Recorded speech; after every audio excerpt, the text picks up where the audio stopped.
The CBS Radio Mystery Theater presents...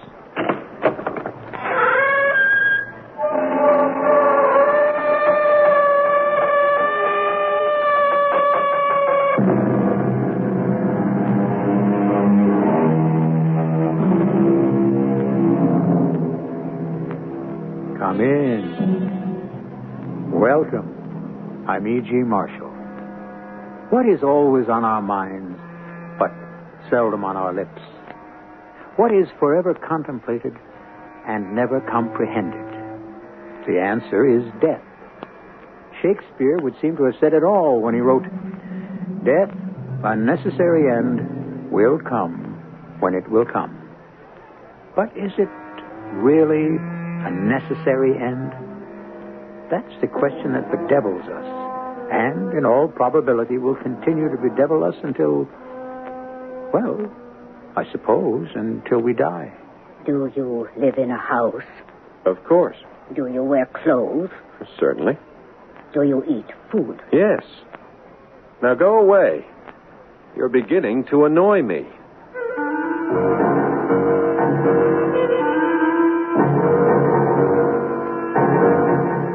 Our mystery drama, Dialogue with Death, was written especially for the Mystery Theater by Elspeth Eric and stars Paul Hecht and Fred Gwynne. It is sponsored in part by X-Lax and General Electric Citizen Band radios. I'll be back shortly with Act One.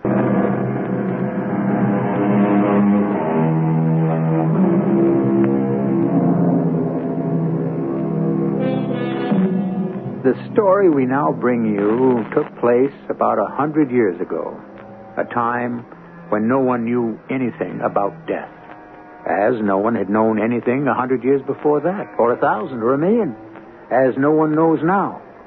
Yet, as then, as now, there were fantasies about death, and it's on the basis of one of them that we have fashioned the story that follows.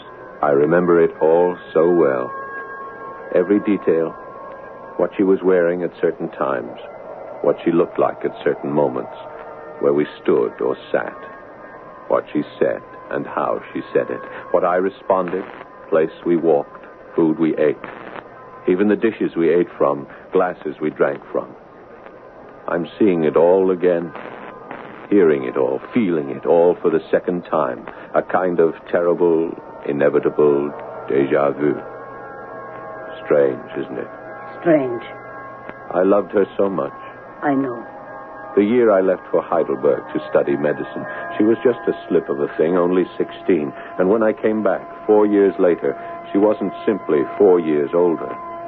She was a new person, no longer a child to tease and play games with, but a grown woman to admire and respect and fall in love with, which I promptly did. Yes, you did. Of course, my father had written to me about her a few times. But nothing had prepared me for the shock, the delirious surprise that morning at the railroad station. Bravo, Point! Bravo, Point! George! This your Lisa? Oh, yes, sir, that's mine. George Cudler. What? I thought you'd never get here. You're late. Well, the train... Is it... No, are you Jenny? Don't say you don't recognize me. I'd die if you said that. But what happened to your pigtails? They're pinned around my head. See? And they're called braids. Come on. I drove down in the trap. Your father's still at the infirmary. Board! Oh, board! I can't get over how you've changed. And you've grown a mustache. Well, I'm going to teach a class in anatomy. A professor needs a mustache, but you've changed completely. Why do you keep saying that? Because it's true. Oh, fiddlestick. Well, here we are. You'll observe we have a new horse. What happened to Princess? She went lame. We had to have her put down. Here, you want to take the reins? All right. I learned to ride on Princess. Remember, we used to ride her bareback, the two of us? Mm-hmm. Me in front, you behind. And those wild gallops across the meadow. Shall we get started? Your father may be home by now, and Hannah's planned a special supper in your honor. All right. Come on. I really love that sweet horse. Oh, Princess is all right. Sound as a dollar. You said you had her put down. We did. But she's fine now. Looks like a 2-year-old. But she's dead. I see her often. In your dreams, you mean? I mean, I see her. I hear her. Oh, come on, George. Let's get out of this slow walk. On the way home, I tried to remember what she'd been like when she first came to live with Father and me. A scrawny child of 9 or 10. You remember her, Hannah? No, very well. She didn't seem to brood at all about her parents and the awful way they died. Perhaps she'd been too young to grasp the tragedy of it all. I found myself hoping that Father would be home by the time we arrived. I wanted to talk to him about Jenny. Hannah says give the roast another 10 minutes. Where's Jenny, Father? Jenny, she's setting the table. Well, it's good to have you back, son. Sorry I couldn't meet your train. Oh, that's all right. Jenny explained. Father, about Jenny... how do you think she looks? Well, she's grown up, but there's something else. On the way home, she told me you had to have old Princess put down. Well, Princess was nearly 30, you know. We could have had her put out to pasture, but that's no kind of life. Jenny says she sees her running across the meadow, sound as a dollar, looking like a 2-year-old. Oh, yes, well, has she ever told you that? Not directly, no. But I've heard her talking to old Princess. Talking to a dead horse? That's not healthy. Perhaps not. Well, have you spoken to her about it? George, we have to remember the life Jenny's had, the circumstances under which she came here to live. Having seen her father and her mother burned alive, screaming from their bedroom window, well, that's a terrible thing for a child to go through. But when she came to live with us, she was just a normal little girl. There was never anything morbid about Jenny. There isn't anything morbid about Jenny. Yes, but seeing a dead horse, talking to a dead horse, being preoccupied with death that way. Jenny isn't preoccupied with death. She simply doesn't believe in it. Doesn't believe in it? That's a peculiar thing to say. Nevertheless, it's true. True for Jenny, anyway. Well, I'm going to speak to her about it. You'll do nothing of the sort. You leave Jenny alone. But it's morbid, Father. It's not healthy. Who are you to say what's morbid or what's healthy? You leave that girl alone, George. I'm warning you. Leave her alone, or you'll answer to me. I couldn't understand my father. A doctor who faced up to death and fought it any number of times in the course of his practice, as I was prepared to do now that I had an MD after my name.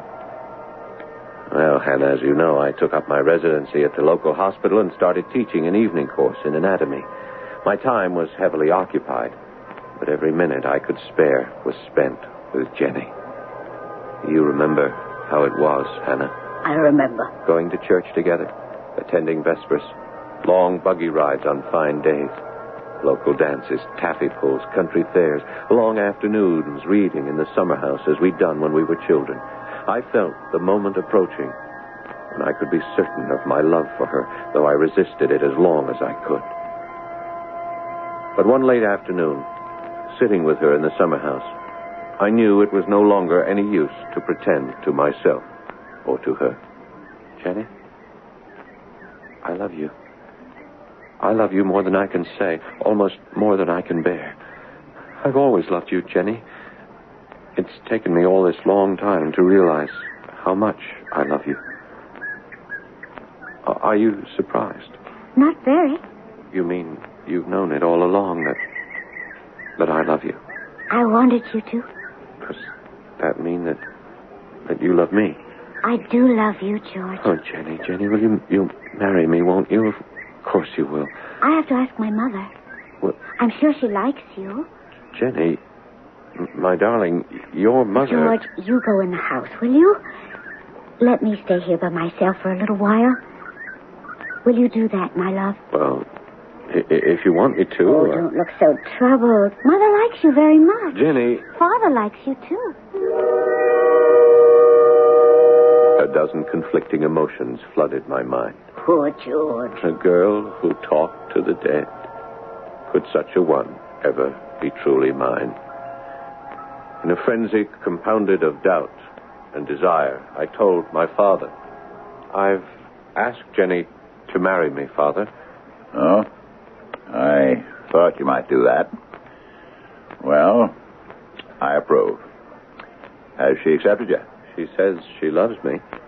But has she accepted you? Father, at this very minute, Jenny is in the summer house asking her mother's permission to marry me.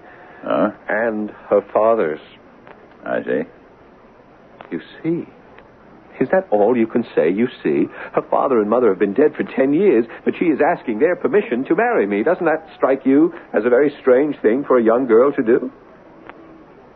When she said she talks to a dead horse, sees it running across a meadow, that was bad enough. But now to talk to a dead father and mother, perhaps she thinks she sees them too. I mean, Father, if she'll have me, what will I be taking for a wife? The woman you love. What more do you want, George? Count yourself very fortunate, my boy. Consider yourself the luckiest man on earth. But I must talk to her about these hallucinations. I must have it out with her before we can be married. You will do nothing of the sort. I forbid it. You forbid it? In God's name, why?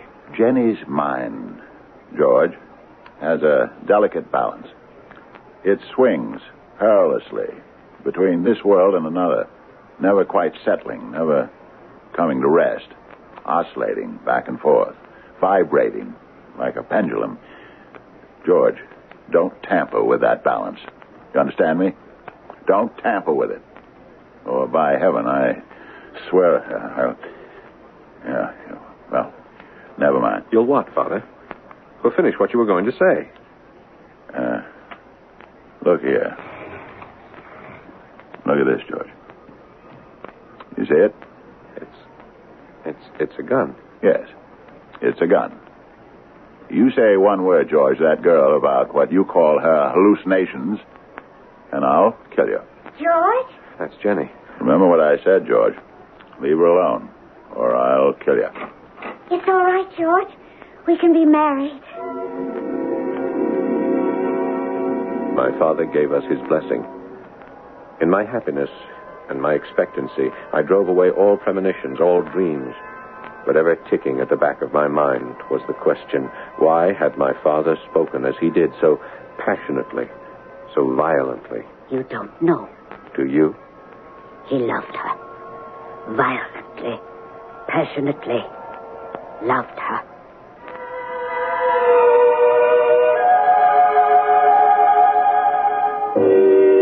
Death has been written about very little. Love has been written about a great deal. Perhaps because love is the beginning of everything, and death is the end. But what happens when love and death are intermingled, joined, the one to the other, in an eternal embrace? We'll explore this further in Act 2.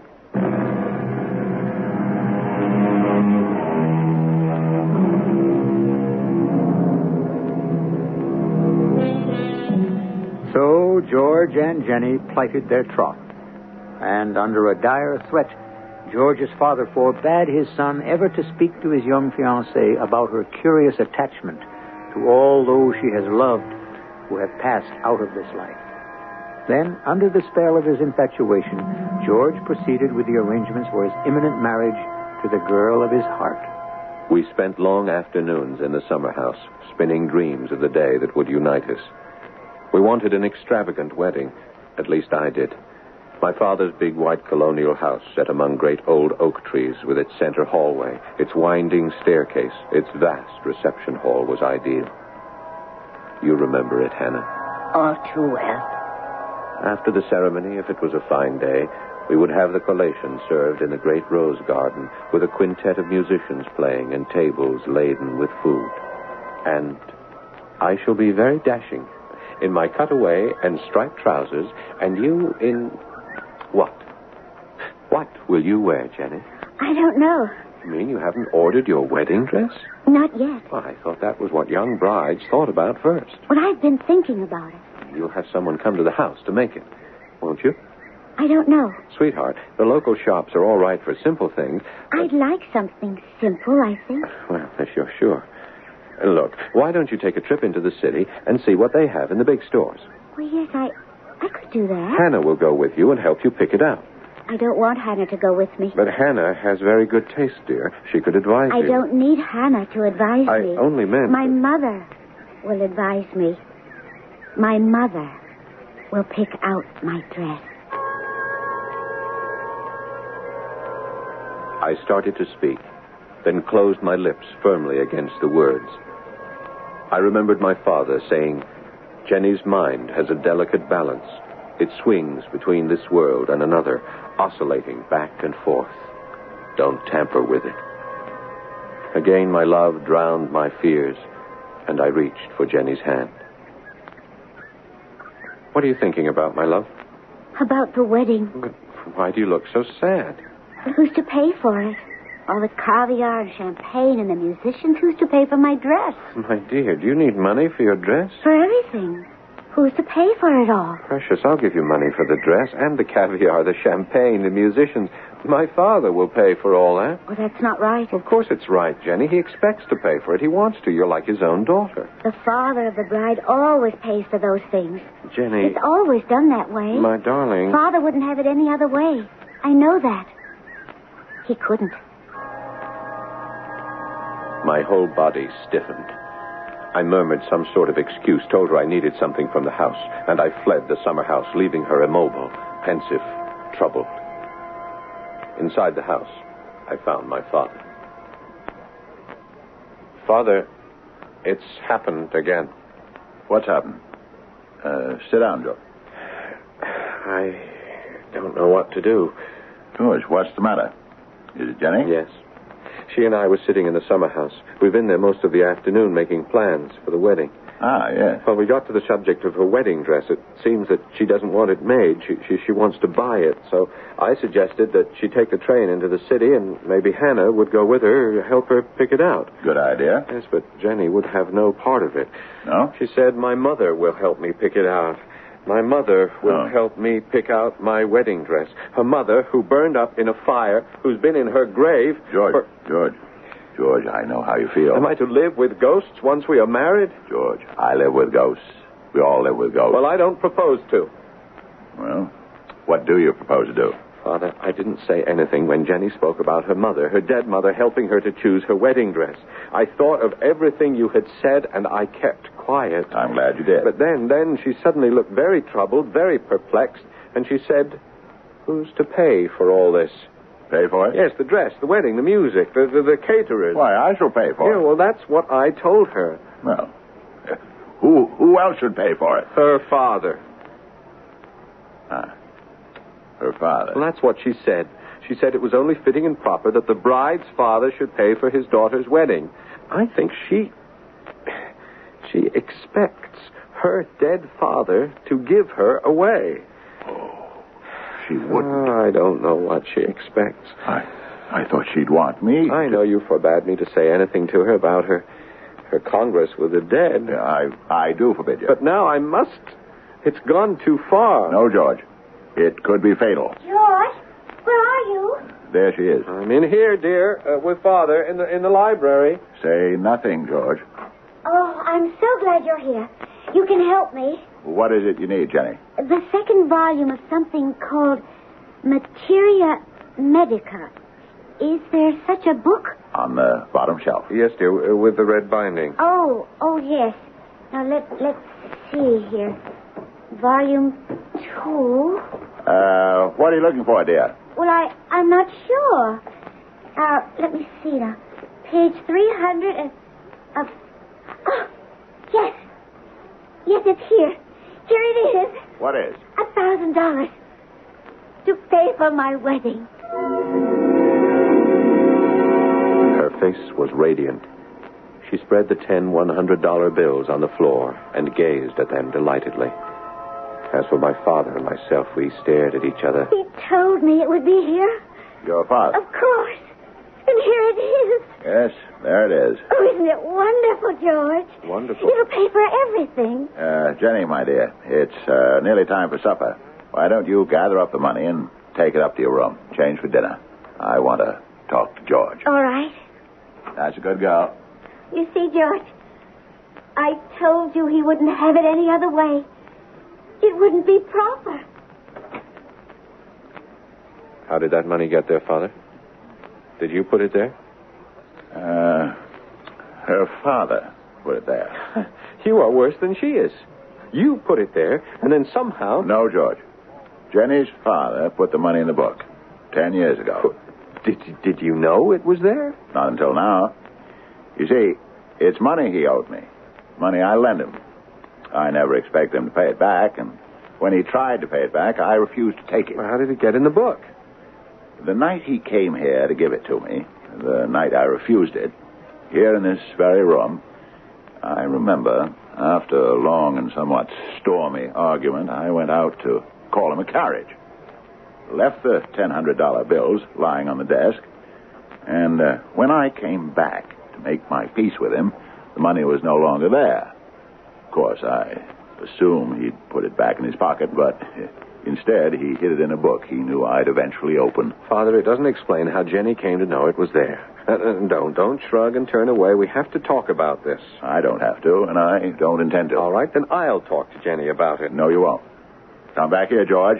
Father, I cannot marry a girl who's living half with me and half with the dead. If you love her, you'll let her be. I can't, Father. That girl has some sort of communication with the dead that you can't understand. But it's wrong. Right or wrong, it's hers. It's part of her. And you must not interfere. I have to, Father. You must not. And I have to do it now. Don't make me kill you, George. Give me the gun, Father. No. Give it to me. George! I don't want to hurt you.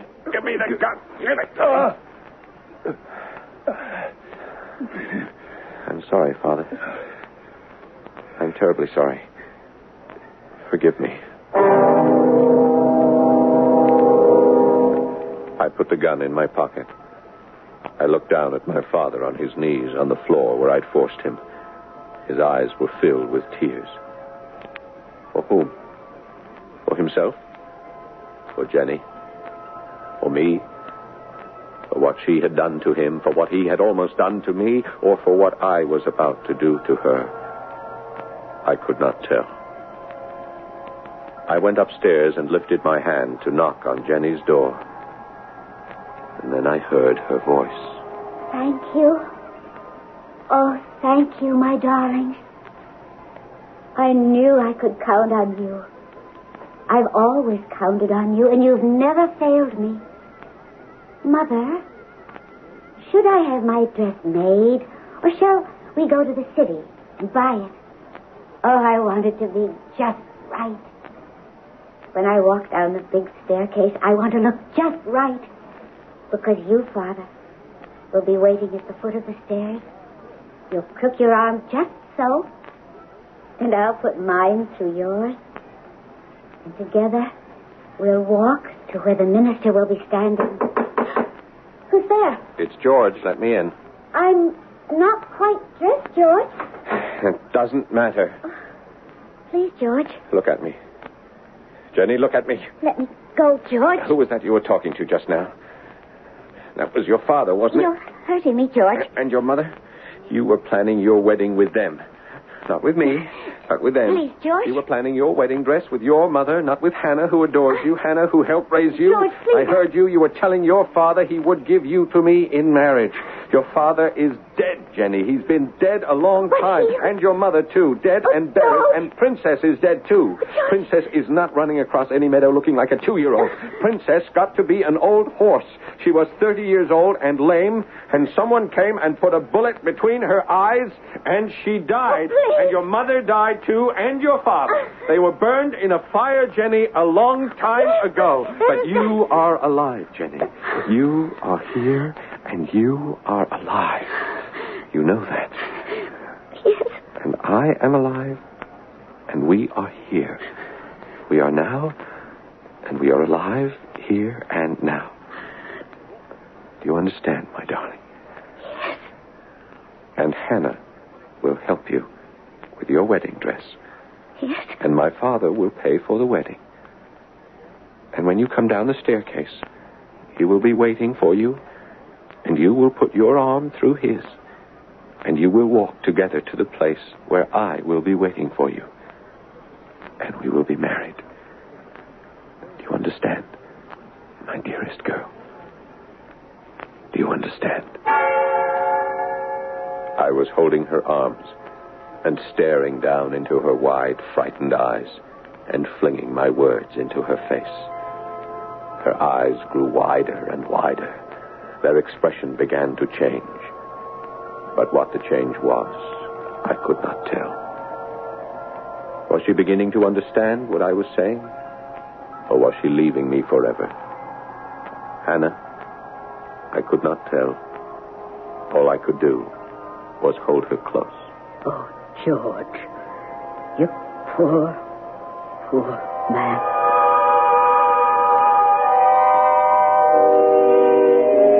What does one say to someone who will not let go? What does one do with such a person? It's all very well to counsel them. Let the dead past, bury its dead. But what if they scorn our advice and cling tenaciously to what they have lost?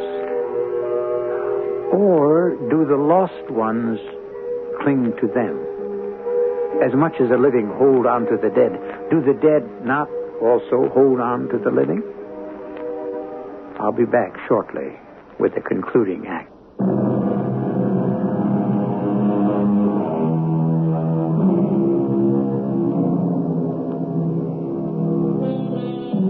Jenny and George are about to be married.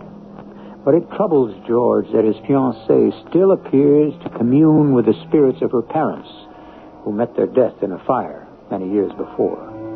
Indeed, Jenny appears to have contact, both visual and auditory, even with a horse named Princess, an aged mare they both rode as children. It is George's conviction that this morbidity must be erased from his beloved's personality before she can become his wife. Oh, Hannah. Hannah, I loved her so. I know. It was for her own sake that I did what I did. Of course. For our sake, I should say, for the health of our marriage, our life together.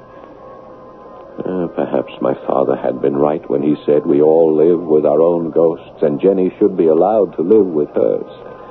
I was left in a torment of doubt as I held her close. Oh, George, what am I to do? Let them go, Jenny. Let them lie in their graves. They're dead, my darling, but you and I are living. We're going to be married, aren't we? You know we are, very soon now. Leave them, Jenny, be with me. Oh, they'll be lonely. My dear girl, they have died. Such things as loneliness, as grief, yes, joy too, and love, they are for the living, for us, not for them. You really believe that, don't you? It's true, my dearest. You must believe it, too. Oh, I'll try. No, sweetheart. You must do more than that. I can't. Yes, you can. Now, I'm going to be your husband, and you must rely on me to tell you what is right. I only want you to be happy, you know that. Oh, yes. Well, then, together we will exorcise these ghosts that haunt you. I shall try to be very patient, my dear love, very patient and very loving. Because I do love you, more than pen can write or tongue can tell, and you must trust in that love, Jenny, and believe with all your heart that I know what's best. I held her in my arms for a long time. Then, Hannah, I think that you called from downstairs that supper would be on the table presently, and I released her to bathe and put on fresh clothes while I went down to confront my father. He looked very gray and haggard. It's done, Father. Oh, George. It was necessary. I know you think so. I am convinced of it. I know you are. If we are ever to be happy together... I know. George, I feel very badly that I threatened you before the way I did. We'd best forget that, Father. To threaten you with a gun, I must have been mad. We'll just forget all about it. Here's your gun, Father. No. Take it. No. I don't want it. I want you to take it. It'll help us to forget what happened. It'll be as though it never took place. No, you keep the gun, George. I don't want it. I never want to touch it again. I'm afraid. There's nothing to be afraid of. Well, all the same, I'm afraid. All right. I'll keep it. Until you say you want it back. So I put the gun in my pocket. It seemed to make him feel a little better, as though simply getting it out of his sight was a step toward erasing the memory of that frantic night. Then, I think that you, Hannah, announced that supper was served, and the three of us sat down to eat together. None of us ate very much, which was understandable enough. Oh, yes. Still, we did manage to get through the meal. I had done the right and proper thing. I was sure of that. Oh, sure. I know. Nevertheless, that is what I thought. The next morning, Jenny did not come down for breakfast. My father and I left for the hospital together, worked assiduously all day, and left for home together late that afternoon. Hannah said this morning that Jenny was going into the city today to buy her wedding dress. Oh, that's splendid. Hannah wanted to go with her. Jenny went alone? I don't like that, Father. Oh, it doesn't necessarily mean anything. No, but still... You're afraid that Jenny still believes her mother will help her choose a dress. Well... Oh, I'm sure everything will come out right, sooner or later. I told her she must have faith in my love and my knowledge of what's best for her. I hope she can do that. Yes. Have you appointed a date for the wedding, George? Oh, the end of the month. We haven't decided on the precise day. Where will you live once you're married? No, we haven't talked about that. Would you consider staying on with me? I'll be lonely without either of you. Now, that's selfish, I know, but, George, I'm so used to Jenny about the house, I'd miss her terribly. But I mustn't be selfish. That's all right, Father. I don't see why we shouldn't live in the house with you, at least for the time being. It is a nice house. It's a beautiful house, and quite large enough for three. The trees are beginning to bud, huh? Yes. Yeah. They'll be out full by the time of the wedding.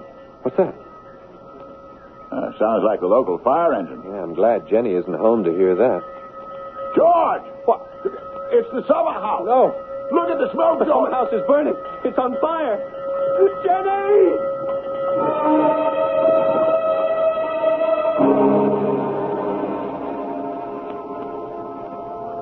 You tried to save her, Hannah. I know that. I tried. It was no use. Your father tried, but the fire had gone too far.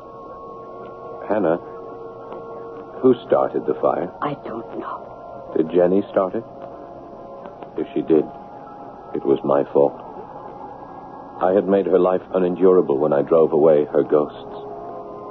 I killed my own sweet darling. Oh, George. Yet the summer house was quite old. The wood was very dry. Could have burst into flame by itself, the merest spark. Will I ever know, Hannah? One day. You will. When? Soon. I think.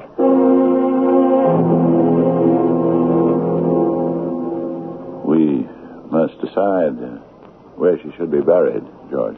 Well, there's the cemetery. Of course, Hannah thinks that would be best. Her father and mother are buried there. I suppose she'd want to be near them. Yes, well, whatever you say. Perhaps I could get permission to bury her here. On the property? Yes. Such things can be arranged, I believe. Well, whatever you say. No, George, whatever you say. It's your privilege and your right to decide. Well, all I can think is that she's gone. That I shall never see her again. Never hear her voice. We'll talk about it tomorrow. Yes. Tomorrow. I'm very tired, George. I think I'll go up to bed. All right, Father. I'll sit up a while longer. I don't think I can sleep. Yeah. Well, tomorrow we'll make the arrangements. Good night, son. Good night, Father. I'll look in on you when I come upstairs. Oh, you don't need to. I want to. He pressed my shoulder, and I put my hand over his for an instant. I felt very close to him. I truly loved him, Hannah. I know you did. Later, when I'd grown drowsy, I went upstairs, stopped at the door of his room. and went in, without knocking, in case he was asleep. I saw him lying fully clothed on his bed, but his shirt sleeve was pushed up above his elbow. I think I knew he was dead even before I touched him, and I knew how he had died. I found the minuscule puncture of the needle on his arm almost immediately, and later I found the slender needle where it had rolled under the bed. I've never told you this before, Hannah, but now I feel I must. Tell me. I knelt by the side of his bed, but the tears would not come. I told myself, my father is dead.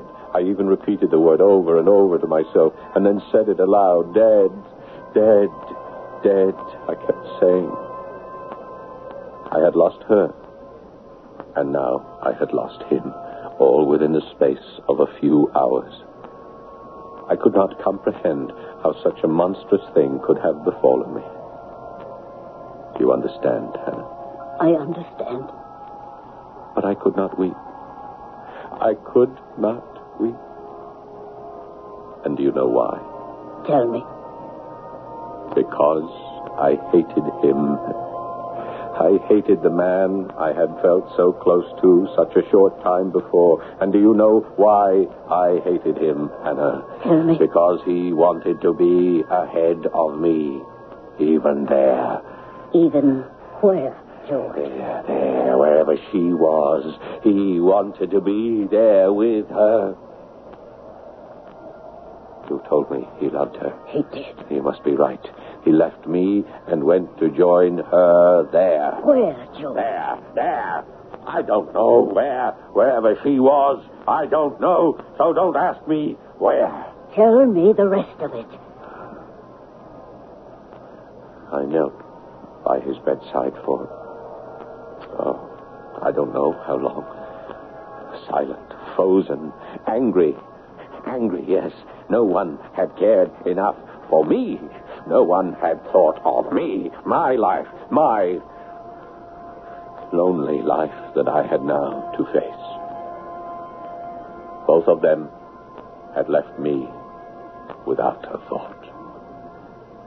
Do you understand what I'm telling you, Hannah? Yes. I was living in a pit of hell I never knew existed, filled with fury, rage, and desperation. And then...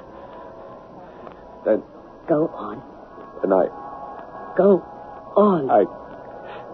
I got to my feet and Go on. I reached in my pocket. Go on. I felt something. Yes. I took it out of my pocket. I put it to my head. What was that?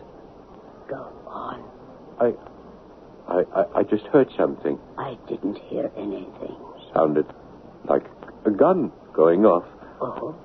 I don't remember anything like that. You will. When? When you realize that you are dead. Dead? I dead? How can that be? You took your father's gun from your pocket, and you put it to your head, George, and you fired. But I'm here, talking to you, Hannah. Can you see me? Of course I can see you.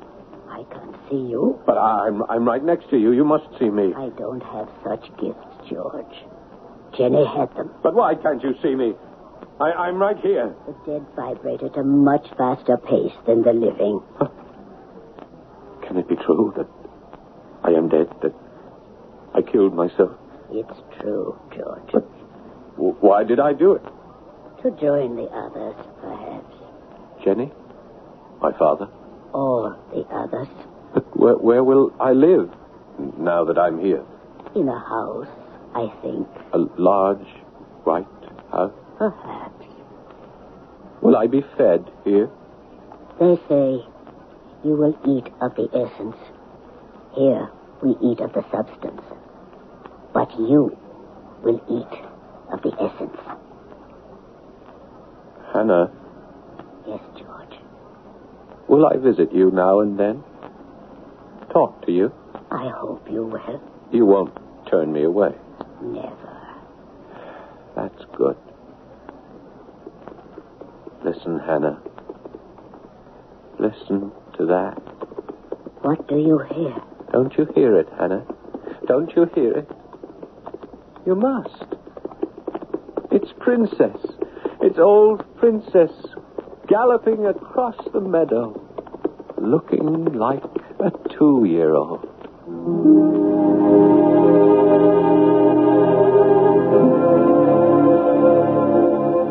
And that is how some people envision death and what comes after.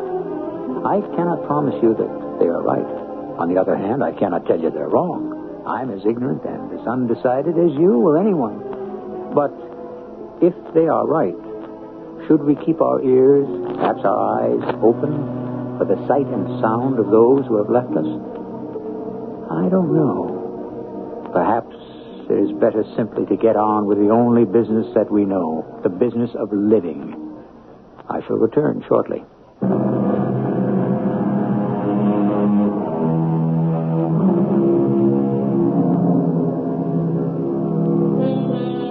Someone said that the dead are not truly dead so long as they are remembered here on earth. And that may be true. I'm not prepared to say. But assuming that it is true, the flaw lies in the fact that remembering can be so painful. Remembering hurts. Our cast included Paul Hecht, Fred Gwynn, and Evie Juster. The entire production was under the direction of Hyman Brown. Radio Mystery Theater was sponsored in part by True Value Hardware Stores, Buick Motor Division, and Sign-Off, the sinus medicines. This is E.G. Marshall inviting you to return to our Mystery Theater for another adventure in the macabre. Until next time, pleasant dreams.